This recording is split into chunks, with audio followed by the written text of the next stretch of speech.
Alright guys, welcome back to Days of Darkness and welcome to my review of Wolf Creek, requested by my good friend Keandre. Keandre, buddy, thank you for, well, the majority of people who probably don't know.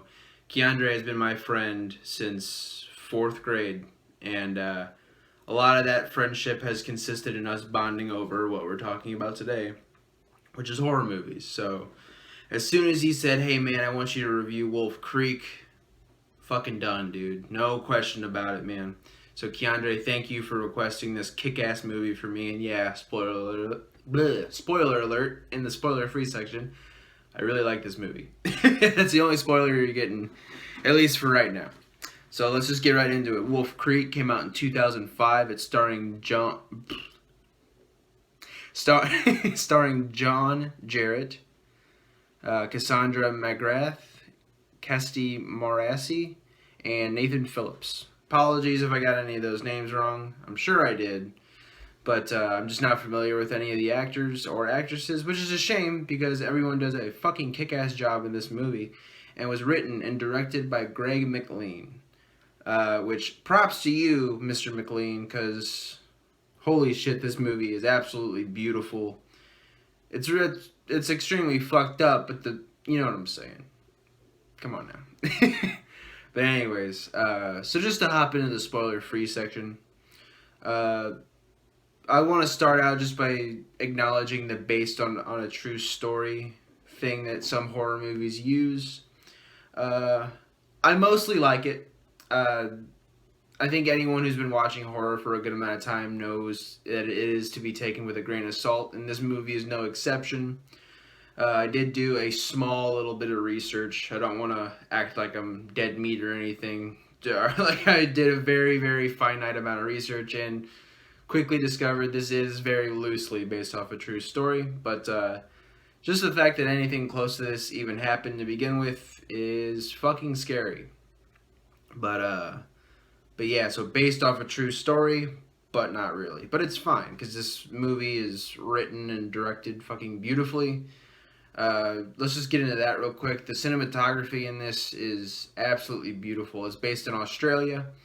Lots of really, really great wides, lots of really great shots of the desert.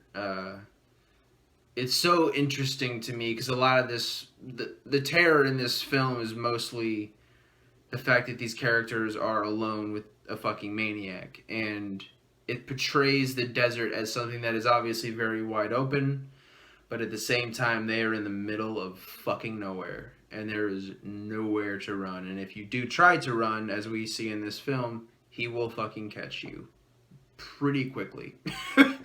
But man, just I was very, very impressed. This was the first time, if you've watched my last review, I mentioned that this is my first time watching this, and that is probably the thing that struck me, one of the things that struck me the most is just how beautiful this film is from a visual standpoint.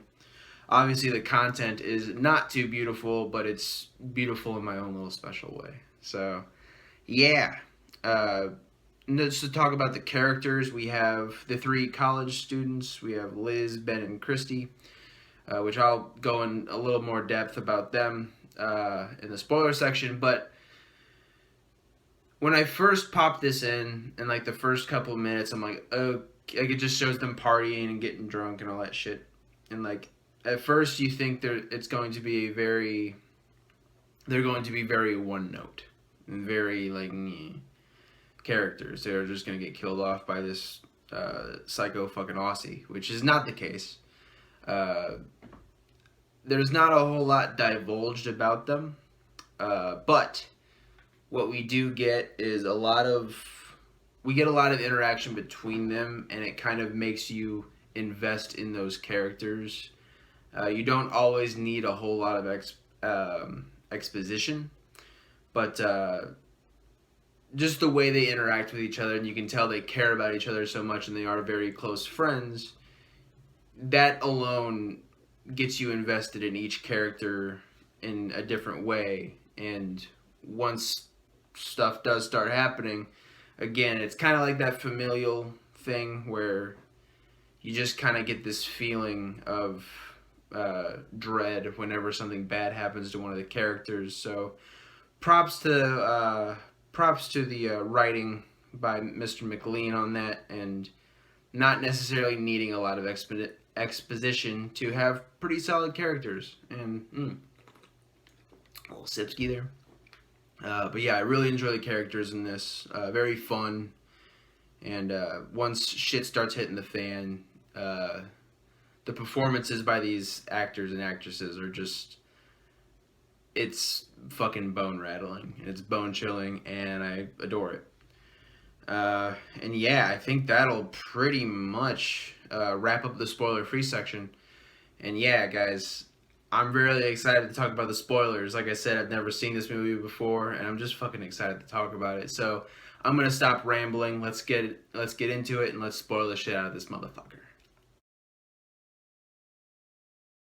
Alright, spoiler time. Your ass has been warned. Now, let's divulge a little bit more about these college students. So, as I've said before in the spoiler free, not a whole lot is, like, you don't get a ton of exposition and anything like that. And really, the more I think about it, it's not totally necessary, because a lot of the investment comes from their relationship with each other and how that plays out through the movie. However, what we do get, we get probably the most from Ben, and the fact that he is pretty into Liz, and Liz is basically our final girl of the, well, that's not a really appropriate term for her, but anyways. She is technically our lead. She is our heroine of the film. So when it's divulged that he's pretty fucking into her, and the feeling is reciprocated, she definitely likes him too. At multiple points, it's talked about that he has a girlfriend out in where he lives, which is Sydney, Australia.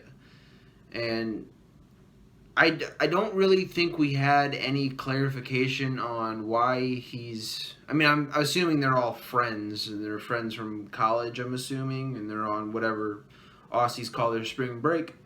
If anyone would like to divulge that in the comments, I would appreciate it. But they're on vacation, and it's never really established, like, okay, I guess he's out at school and away from his girlfriend, and so... I like that they kind of talk about that a little bit. They don't overplay it or anything, because, they do end up fucking making out a little bit out in the desert. It's all cute and sweet, and again, very good performances by both performers, just portraying that very cute, kind of somewhat innocent, I don't know, kissy face bullshit. I don't know what you want to call it, but it's cute.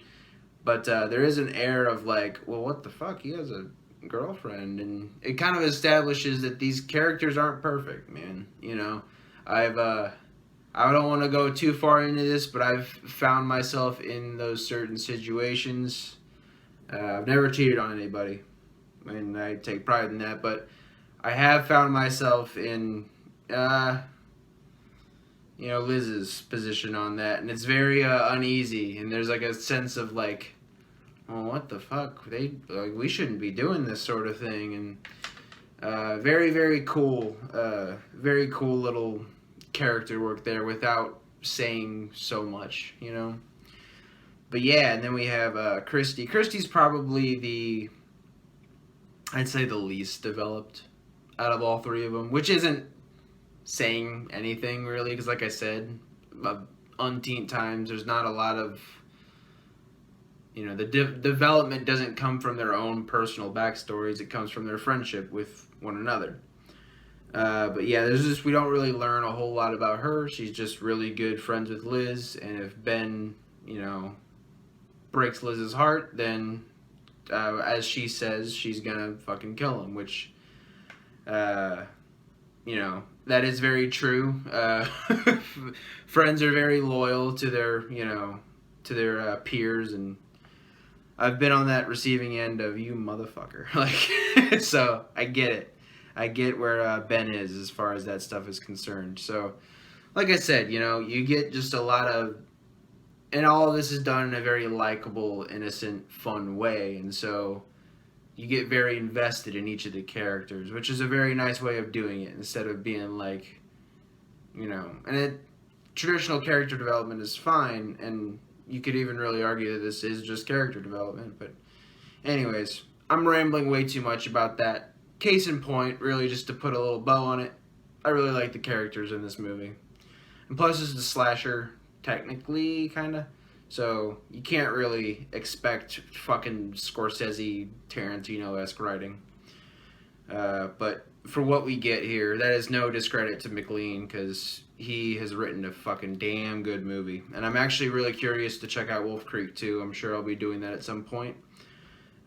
Some point in the near future. But let's get into Mick, man. So these guys, the kids are all traveling through, Australia. They're getting at different pit stops. I can't remember any of the other. There's even another creek, I think. But they end up going to Wolf Creek, and they basically, I don't know the proper terminology for this, but they basically hit like... Their fucking car just dies, basically, in the middle of this fucking desert, in the middle of Wolf Creek. And then they meet Mick, who on the surface is a very kind, little kooky, little weird, fucking country bumpkin kind of guy. Or the Aussie equivalent of a country bumpkin, which I don't know what you'd want to call that, but anyways. But yeah, a little weird, little tweaky a little bit, but he's a nice dude, and he offers to fix their shit. And then we go to his, I guess his camp would be the best way to describe it, or his home, because it seems as though he has a pretty, he's definitely laid home there, for sure. Just by the way he's, like... He has all these different cars there and shit, which should be a red flag right there, but, these kids don't necessarily make the brightest decisions in the world. So you get them around a campfire, and this is like your first sense of... I mean, you're already a little uneasy by them. They travel like, it was a couple hours drive to go to where he was, gonna fix up their car, and... Right there, you get a little bit uneasy about him, but then, especially not knowing that he's going to be the killer, I kind of had a pretty good feeling he was going to be.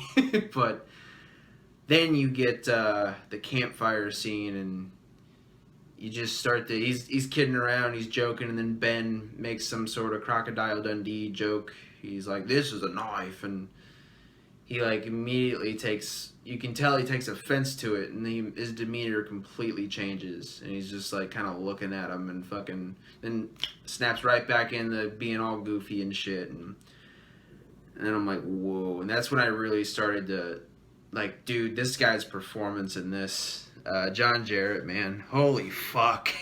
He easily is my favorite part of this film. He does such an amazing job as Mick. He is so in a weird way, charming. A very charming serial killer. And then once he turns on that killer role, man, Liz wakes up in the shed all tied up and shit, and man, it's just fucking... she ends up, seeing Christy all tied up, and he's like threatening to rape her and shit, but he's just kind of fucking with her, and he's like pointing a gun at her and shit, and just all this... He's very, very messed up, but he still has that cheeky kind of fucking demeanor about him where it's like you can't help but kind of giggle a little bit. And you're like, that's funny. I was actually watching this one with my mom. I was like, "Hey, I'm about to watch Wolf Creek. Do you want to watch it?" She's like, "Sure." And she had never seen it either. And so she was like disgusted by all of this. And like she's looking over at me, and I'm kind of like, because you can't help it. I mean, obviously the shit he's doing is fucked up and it's wrong. Clearly, but like just the way he carries himself, and it's so... I didn't find it like outwardly hilarious or anything, but just the way he carries himself, and it's so normal for him. I mean, you can tell just by the pictures and all this shit, all the trophies that he has. He's been doing this for a very, very, very long time. And he's just so normal for him. So he's like cracking jokes and shit. He's kind of like a Freddy Krueger or a Chucky in that kind of way, where, it's just everyday shit for him. You know, just average Joe, fucking killing people. but uh, but yeah, just an amazing performance, and also he is dangerous as shit. Like, yeah, he's funny and he cracks jokes and shit like that, but holy hell. Well, first of all, he has a hell of a shot. We will get into what I'm talking about in the Kill of the Film section. Fucking crazy shot. Like, him with a rifle is like, you're pretty much fucked at that point. Just a very skilled hunter, and all around a solid killer. Again, credit to John Jarratt, because the performance definitely carries this character. They could have had just... You can't just have anybody in that role, especially if you want to have him be like, you know, charming and witty and still fucked up. But man, John Jarratt just fucking crushes it as Mick. And yeah, just to wrap it up before we get into the Kill of the Film section, I wanted to acknowledge that it's very rare that you get a male survivor in these movies. Liz and Christy both die. Liz isn't totally confirmed killed, but she literally ain't going nowhere, so she's pretty much dead. And we will get into what I'm talking about there in a second. But man, oh man, like, it shocked me. I was like, oh wow, the guy fucking got out, and then it shows him at the end, and he's fucking going to court and they're trying to catch this fucking guy, and the very last shot you get is just Mick just walking through the desert, and it's like, holy shit, man. So the killer lives, and the only guy lives, which is very, very rare for these movies, but I enjoyed it. It was a little bit of a twist, and that's always fun. But right on, guys, that'll do it for the the spoiler section. Let's get into my favorite part. Let's get into the blood, the guts, the gory bits. Let's get into my Kill of the Film. So, as a result of Wolf Creek not having a whole lot of characters within the central story, that leads to not a very high body count. So my pick for Kill of the Film is it's slim pickings on this one. However, take nothing away from the brutality and the fucking viciousness of Mick. Holy shit, this dude is mean. Like I said before, very charming, very witty, very kooky. But when he wants to be, dude, he is fucking mean, man. And so really my pick comes down to two. There is another gentleman who is killed trying to help out Christy on the road. Just gets a quick again, very effective filmmaking here. You see one bullet fly through his cup. I don't know what you call it. It's just a, drinking bottle. Flies through that, and you see liquid pouring out of that, and then he looks up, and fucking Mick from like yards away, like, just snipes this dude right through the fucking skull, and his head goes everywhere. He literally blew that dude's mind. Which is a very, really solid kill, but of the three, it's probably the weakest. Then we have Christy, and this is where I kind of had trouble, because Christy is a confirmed kill. She fucking dies. What basically ends up happening is she thinks she's gotten away. She's like laughing and screaming and cheering and fucking pounding on the steering wheel, and good old Mick shoots out one of the tires. She crashes. She crawls out of the car, shoots her once, then shoots her again right in the fucking head. She's dead. And again, very, very good filmmaking there as far as just the straightforwardness of it. I mean, there's not a lot of flashy cuts. There's this is a very bloody movie. It's obviously very violent, but it's probably the most sad, I guess, would be the one of the good terms to use. Just a very brutal kill. However, it is not my Kill of the Film. There might be a little controversy here. My Kill of the Film goes to Liz, because it is easily the most shocking. However, it's not, like I said before, she does not die. I mean, you get the sense that, okay, yeah, she's fucked. She's done. She's not dead now, but she is as good as dead. Which almost makes it a little more fucking brutal and a little more just insane, is the fact that she has to still be alive for however long she can hold on with that shit. So she's in one of the cars. She's trying it. She actually goes back for Ben. She's looking for Ben, and then at some point she just gets another car. Oh no, she tries to, because they think Ben's dead. I'm pretty sure they think Ben's dead. So she goes back for a car because they need a car because they're the one that they stole they fucking torched it. So Mick would think that they were dead. But no, so she goes back for a car. She's in the car, and Mick's right behind her in the back seat. You always fucking check the back seat. That's a rule. That is an established rule. I'm joking. Pretty much, I'm kidding. I hate when people do that. They're like, why didn't you check the back seat? It's like, dude, if you were in a situation like this, you would not be thinking straight. You would not know what to fucking do. I know people who wouldn't even be able to fucking function after some of the shit that these characters have seen. And that goes for pretty much any horror movie. It's like, you just shut the fuck up. But anyways, so Mick's right behind her, stabs her right through the fucking, I'm pretty sure he stabbed her right through the gut. So she's already probably gonna bleed out from that. Then he chops some of her fingers off, which is fucking brutal. And then he actually turns her around, grabs her, and he basically discloses this old prisoner tactic that they used to use. And it was, I think he called it, it's called like head on a stick.